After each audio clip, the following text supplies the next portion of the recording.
Well, two teenage boys accused of raping and assaulting younger students in a high school locker room appeared in court today in Longview. The case involves an investigation into the Mark Morris High School boys basketball team. School leaders are also under investigation for potentially failing to report the allegations to police. Evan Watson brings us the update. Attorneys are targeting a July trial for the two boys accused of sexually abusing their classmates at school. Two of the alleged victims are 14 years old. They told police that the two boys charged in this case led a series of assaults over multiple months, starting in November through the end of January.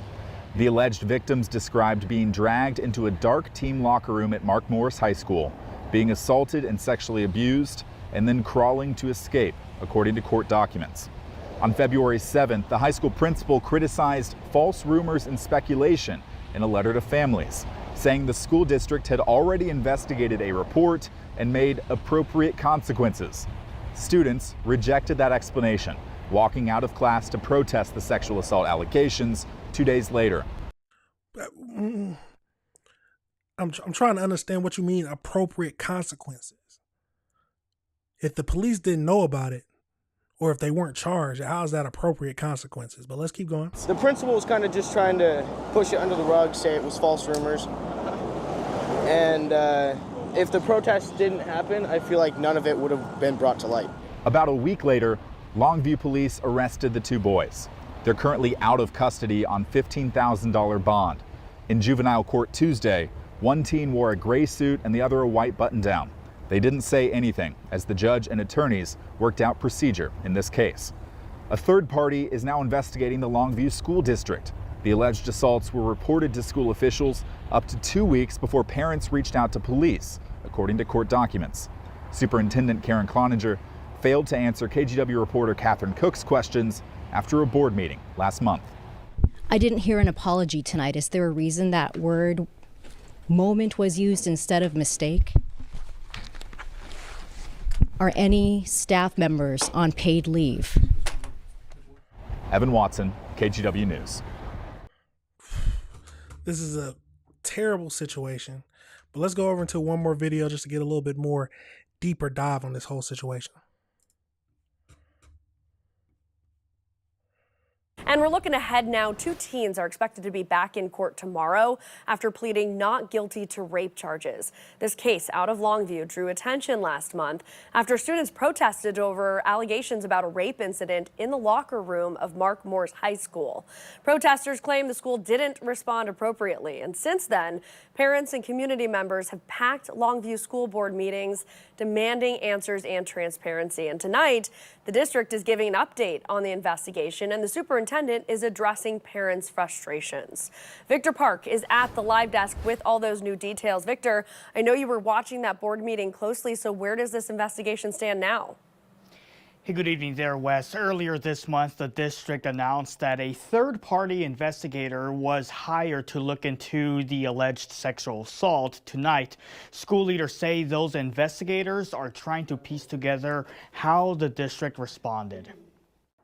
Superintendent of Longview Public Schools, Dr. Karen Cloninger, telling the school board on Monday a third-party investigator is now collecting artifacts and other information that will give her the opportunity to review the district's policies and procedures and practice. More specifically, she says the third-party team is looking into supervision, staff training, and reporting systems. The team is also expected to review high school athletics and will start to schedule interviews. I remain committed to a thorough and careful review of what happened and what we need to do in order to keep our students safe. It comes more than a month after details emerged about an alleged rape investigation at Mark Morris High School. In late February, 2 students were arrested and charged with rape for allegedly assaulting other boys at the school. Court documents say there were 4 victims, one as young as 14. Officers arrested a 16 and 17-year-old who were identified by the victims as being the main instigators. There have also been frustration over the board not responding to comments, and the superintendent addressed that. Our school board, like other school boards and other school districts, follows a specific process for public comment in which they set aside time without immediate feedback. Board Chair Don Witala also addressing the same concerns. This means allowing the investigations that she's talking about to go through, that they're completed thoroughly and carefully. Then, using that information we get, we'll be looking to strengthen our system to protect our students. Okay, so the district is also conducting an internal investigation. Now, the two suspects are out on a $15,000 bond and have a court hearing scheduled for tomorrow, though it's unclear if the boys are required to appear at the live desk. This is a terrible situation.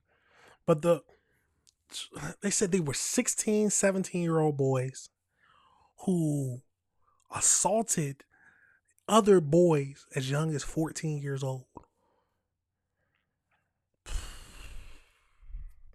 And the school board found out before the police were involved 2 weeks before.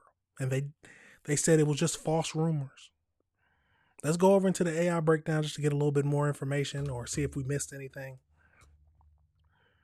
So, as we know, in early 2026, two teenage boys at Mark Morris High School in Longview, Washington, were arrested following allegations of sexual assault against younger classmates.